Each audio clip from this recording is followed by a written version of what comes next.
Hey guys, welcome to Man About Knowledge. Sorry it's been forever. I have committed to doing at least 100 of these, and that may take 10 years or it may take 100 years. Depending on how long it takes, I'm still going to stick with it. I do appreciate all the feedback that I've gotten for the previous episode that I did. A lot of you guys liked it, and I very much appreciate you listening. If you're listening now, I also very much appreciate that as well. I know it's taken me forever to get these out, but, maybe one every 2 months isn't that bad. They say done is better than nothing. So on to today's show. Today I'm going to go through, again, some good news that's happening around the world. And then we're going to end this episode with a brief history of the internet. The first bit of good news that's happened in the world is a billionaire is going to cover the college debt of 396 college seniors. Billionaire investor and philanthropist Robert J. Smith was wrapping up his commencement speech to the graduating class of Morehouse College when he announced he would be paying off the student debt of all 396 college seniors. Morehouse is an all-males, historically black private college in Atlanta, Georgia. According to the local news, Smith's donation would likely pay off about $40 million worth of debt. I'm going to play a couple of highlights from Mr. Smith's speech. In it, he talks about many things, including the racial strife that these young men are possibly going to receive in their lives. And he also has a very good way of explaining the situation that these kids are going to be going into.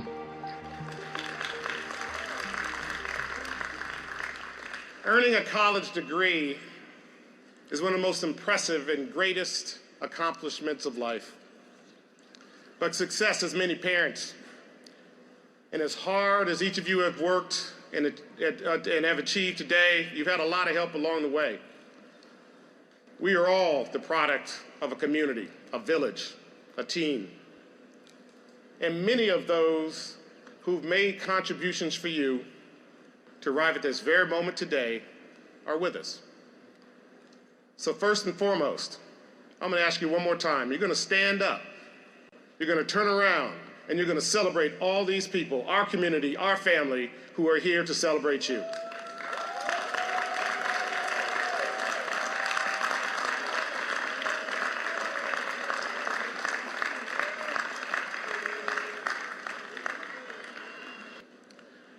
In our shared history, as a people and as a country, the Morehouse campus is a special place. The path you walked along Brown Street this morning to reach this commencement ceremony was paved by men of intellect and character and determination. These men understood that when Dr. King said the arc of the moral universe bends towards justice, he wasn't saying it bends on its own accord. It bends because we choose to put our shoulders into it together and push. The degree you earn today is one of the most elite credentials that America has to offer. But I don't want you to think about it as a document that hangs on the wall or reflects the accomplishments you've made up to now. That degree is a contract. It's a social contract. It calls on you to devote your talents and energies to honoring those legends on whose shoulders both you and I stand. Like many of yours, my family has been in these United States for 8 or 9 generations. We have nourished the soil with our blood. We've sown the land with our sweat. We've protected this country with our bodies, contributed to the physical, cultural, and intellectual fabric of this country with our minds and our talent. And yet, I'm the first generation in my family to have secured all my rights as an American citizen.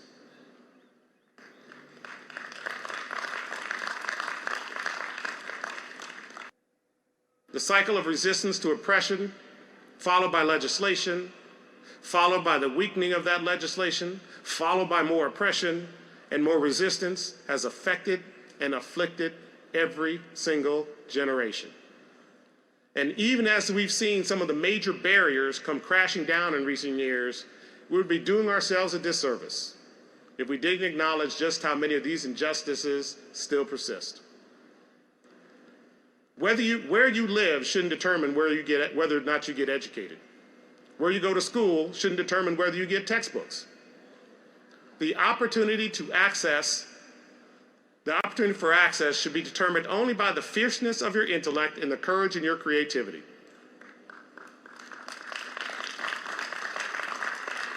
And should be fueled by the grit that allows you to overcome expectations that frankly weren't set high enough. We've seen remarkable breakthroughs in medical research, yet race-based disparities in health outcomes still exist. You're 41% more likely to die of breast cancer if you're an African-American woman in America than if you were white. You're 2.3 times more likely to die of prostate cancer if you're an African-American man than if you were white. If you are African-American, you're more likely to be stopped by the police, more likely to be issued a ticket when you're stopped, more likely to be threatened with force than when you're white. That's our reality. This is the world you are inheriting. Now, I'm telling you things because I don't want you to think that I'm bitter, nor do I want you to be bitter. I call upon you to make things better. Because the great lesson of my life is that despite the challenges we face, America is truly an extraordinary country.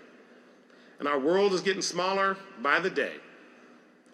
And you are equipped with every tool to make it your own. Today, for the first time in human history, success requires no prerequisite of wealth or capital, no ownership of land or natural resources or people. Today, success can be created solely through the power of one's mind, ideas, and courage. Intellectual capital can be cultivated, monetized, and instantaneously distributed across the globe. Intellectual capital has become the new currency of business and finance, and the promise of brain power to move people from poverty to prosperity in one generation has never been more possible. Technology, the world that I live in, is creating a whole new set of on-ramps to the 21st century economy. And together, we will help assure that the African American community will acquire the tech skills and be the beneficiaries in a sector that is being automated.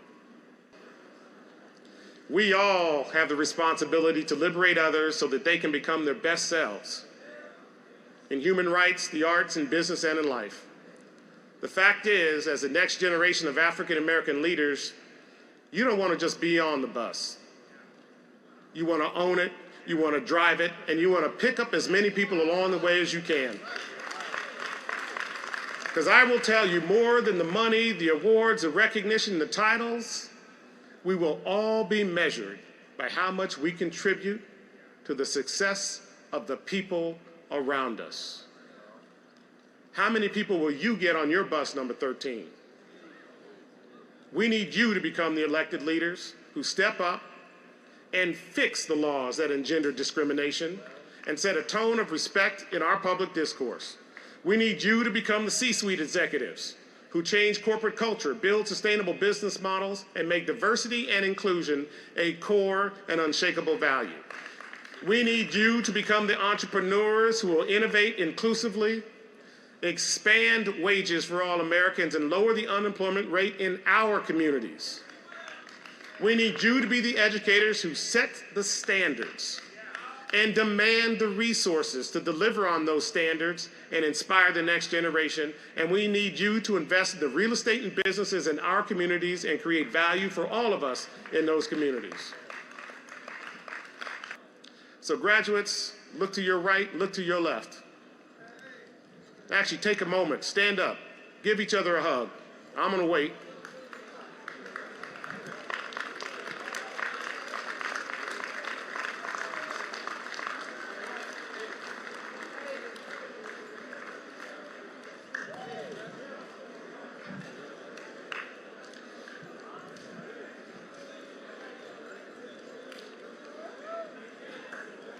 Men of Morehouse, you are surrounded by a community of people who have helped you arrive at this sacred place and on this sacred day.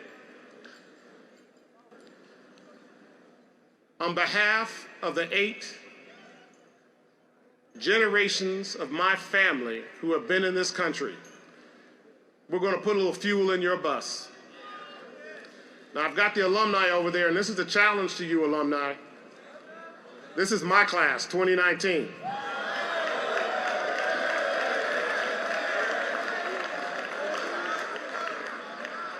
And my family is making a grant to eliminate their student loans.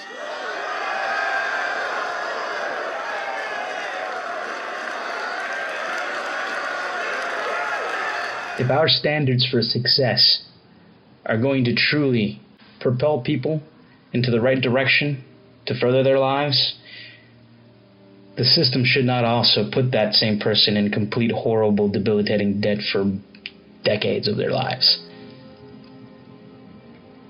I applaud you, Mr. Smith. Alright, the next piece of news that we're going to talk about is a little bit in the medical world. Scientists have managed to develop a miracle superglue that can heal a potentially fatal wound in seconds. The powerful biogel has the capacity to prevent hurt patients from bleeding out on operating tables, dramatically reducing patient recovery time and save the lives of those injured in war zones and serious accidents. This bioglue, when activated by using ultraviolet light, immediately forms a complete seal, even on wet tissue without the need of staples or stitches. In experiments, researchers managed to close up incisions and holes up to 6 millimeters wide in the blood vessels and organs of pigs, all in just 20 seconds. Until now, medical glue has not proved strong enough to withstand the forces inside the pumping chambers of hearts or major blood vessels.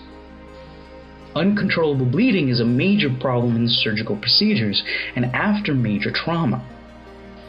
Existing clotting substances poorly control hemoglobin and cardiac wounds because of their weak adhesion to wet and mobile tissues.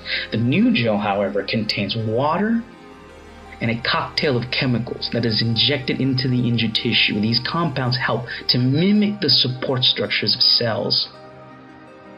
A complex combination of proteins and other molecules when exposed to UV light. The glue sets rapidly. In tests, the gel has stopped high-pressure bleeding from pigs' major arteries. This glue is still in the testing phases and is still being tested for preclinical data. And eventually there will be trials as soon as official approval for the clinical trials have been set forth. This kind of technology has actually been kind of the holy grail of medical research when it comes to saving the lives of human beings after catastrophic injury or an event. Internal bleeding is a massive issue when it comes to a myriad of accidents, including the battlefield. Being able to quickly get out a pin that has a small amount of this biogel and injecting it directly into a bullet wound could increase the survival rate of not just our soldiers, but people at home who have experienced similar injuries. Next up, I'm going to play an excerpt from a video from a company that has developed a salt that is capable of producing thermal energy when simply introduced with water. We signed an LOI with Vattenfall and other partners almost 2 years ago, and since then we have worked for ourselves how to design and engineer this pilot. I think this inauguration of the new energy storage was really exciting. So I'm leaving here with a very light heart. I think Saltex has a very big potential market in Germany, given the fact that the renewable energy is produced up in the north, but mainly consumed in the south. So somewhere along the way, someone needs to offer a solution for storage. And from what I've seen, I think Saltex has the potential to do just that. This groundbreaking research done from a project that is being headed by German scientists is trying to figure out a way to create a fossil fuel-free future. A power plant in Berlin is the first one to use this type of technology, which is called quicklime, to store heat for long periods of time. Germany already has the renewable energy capacity to power more than half of the country, but since many green energy sources are dependent on consistent weather conditions, the nation is forced to continue using fossil fuels as backup energy. Quicklime, on the other hand, generates large amounts of heat when it is simply exposed to water. The salt technology, which was developed by Sweden, works similarly to a battery, except that it stores heat instead of electricity. Since more than half of Germany's energy consumption is used on heating, the salt can be used to generate, store, and convert heat whenever the nation's renewable energy sources fall short of the grid's demands. The technology is also far more efficient at storing heat compared to water storage systems that are notoriously lose heat over time. Currently, the system is supplying heat to 100 homes, but if it proves to be successful, SaltX plans on scaling up the technology so that it can be used for thousands more German households, and eventually, they hope the world. The biggest thing about renewable energy that people don't really know about, well, actually, energy in general, like when you turn on your light, the energy that is powering your light bulb was created nanoseconds before you turned on that switch. Power is 1-to-1, meaning it has to be used when it was created.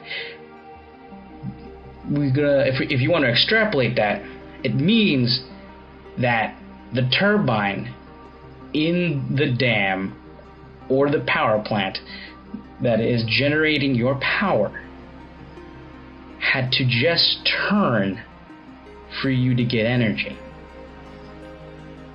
Energy moves quickly, and therefore it moves to your light bulb lightning fast the moment it was created. It's the reason why solar, while an excellent power creator, it is wildly inefficient because at the moment battery technology is just not where it can be in storing that energy. If you don't have a way of storing the solar energy, then you won't have power when the sun goes down. This is exciting stuff.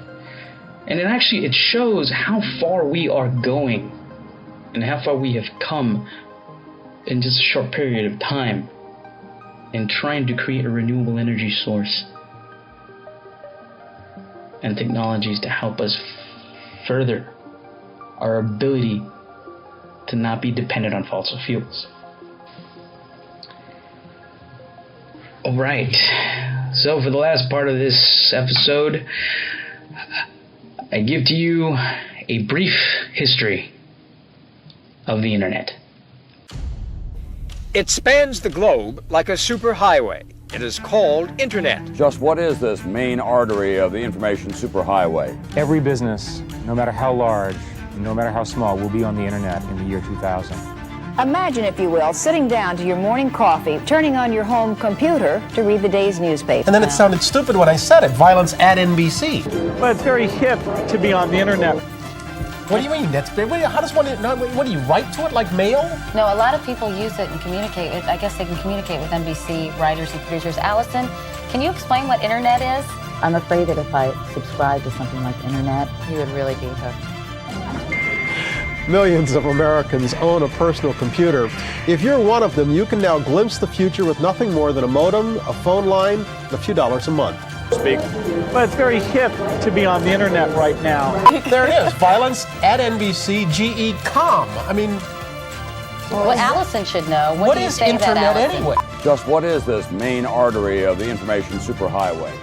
The internet as we know it today is far different than the internet that was created 50 years ago. And it's even more different than the idea of an interconnected network that was coined many more years behind than that. The internet is an all-encompassing, all-engrossing tool that humanity has decided to use to better ourselves, and in some cases, to commit crimes. It is in everything that we interact with on a daily basis. There are cars that are enabled with the internet. We all carry a communication device that we use to enjoy the internet on. We even use it as entertainment in our living rooms. The internet, in essence, is both knowledge and connection. It connects us to pretty much the knowledge of the entire world, and it also connects us to the world. One can argue that the internet has done more good for humanity than it has done bad. But one cannot ignore that the internet has been used to harm people and continues to be used that way. Regardless of this, we as a species have taken the internet for what it is, a tool for us to be able to connect with each other so that we may benefit from that connection in all manner of ways.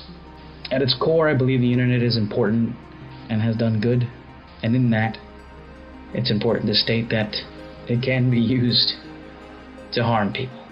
So where did the internet come from? I do believe that the internet has brought us further in the last 10, 15, 20 years than we could have gotten without it in 100. So where did the internet come from? In brief,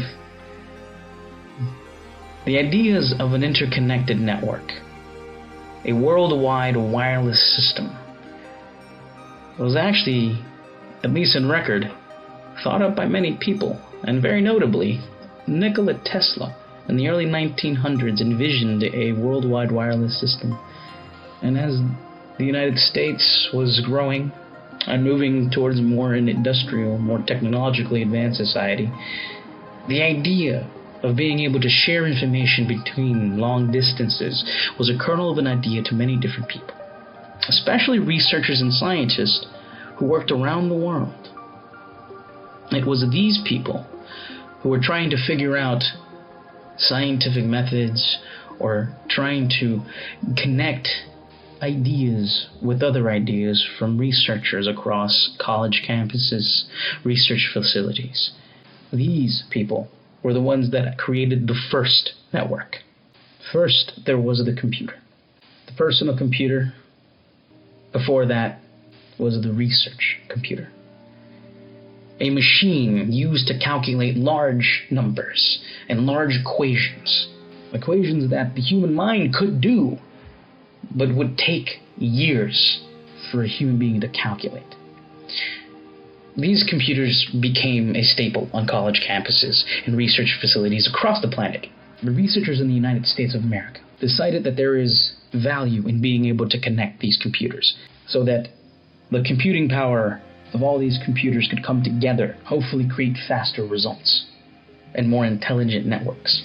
With this idea, the internet as we see it now was beginning to take shape. Now, the first true network was created by many people. So it is not appropriate to credit the creation of the internet to a single person or a single group of people. Rather, countless people contributed to the idea of bringing the internet into the world. But the first time a network was put together and was the prototype for the way that our internet is today was called the ARPANET, funded by the United States Defense Department. There was rumors that this system was created so that the United States Defense Department would still be able to contain some sort of semblance of control over networks across the country if there was an imminent threat. These rumors were greatly discounted, but the rumors persist. This system used a system of packet switching to allow multiple computers to communicate on a single network. The ARPANET was chiefly designed to help universities communicate with each other for the purposes of research. It was utilized first to help with calculations, and eventually this network was used to deliver the first message. In the 1970s, college students at UCLA created a program that allowed text messages to be transmitted between computers across the network. A student at UCLA attempted to send a message that read "log in" to a computer at Stanford. He transferred the L, and it proceeded to be transferred. Then he transferred the O, and then the Stanford computer crashed. So the very first message sent from a human being across a network to another computer was low. As in lo and behold. At least that's the way the story goes. Eventually, the Stanford computer was rebooted and the full message was transferred. Log in. With the network as we see it tonight, the internet as we see it today, is a mixture of technologies, ranging from concepts and calculations that were made across many different countries and groups. In Britain, there was a commercial network developed, but was quickly shut down because of funding. But this network that was being developed in Great Britain was where the idea of packet switching came from. It was being worked on by scientists and they were going to implement it, however they lost funding. ARPANET researchers use that in their architecture. The basic principles of the network has many rules, but one of the basic rules that govern its growth is the law of large numbers. The law of large numbers states that if you put a large population of unpredictable players or messages together, collectively, those players behave in a predictable fashion. In essence, this rule means that the larger the network, the more predictable, the more efficient it will be. This principle is the reason that the internet can be so large, yet still remain intact, efficient, and ever growing, without it ever slowing down. Thank you very much for listening. I really do appreciate it, and I hope that you'll continue to at least every once in a while check in and see that I've actually released an episode. I will be better at this. For better or worse, I'm going to continue to release episodes, be it maybe once or twice a month or once every 4 months. I will continue on, and I hope you'll continue to listen. Thank you very much.